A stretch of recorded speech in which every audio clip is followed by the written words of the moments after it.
Ang wika ng isang lalaki ay hindi lang sa mga salita. Madalas, sa kanyang mga kilos mo mararamdaman kung gaano siya ka-invested sa'yo. Mai-in-love ka sa panghuli pag nalaman mo. Kapag siya'y nagagalit, yakapin mo siya ng mahigpit. Kapag humihingi siya ng sorry kahit hindi naman siya nagkamali, pinipili niyang mahalin ka kaysa sa kanyang pride. Follow niyo ako para sa mas marami pang mga video kagaya nito. Kapag sobrang protective siya, ito ay senyalis ng kanyang labis na pag-aalala at pag-iisip para sa iyo. Kapag nakatingin siya sa iyong mga mata, itinatampok nito na ikaw ay napakahalaga sa kanya.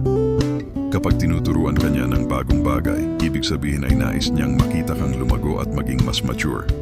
Kapag niyayakap ka niya ng mahigpit, ibig sabihin gusto pa niyang mas maging malapit sa iyo.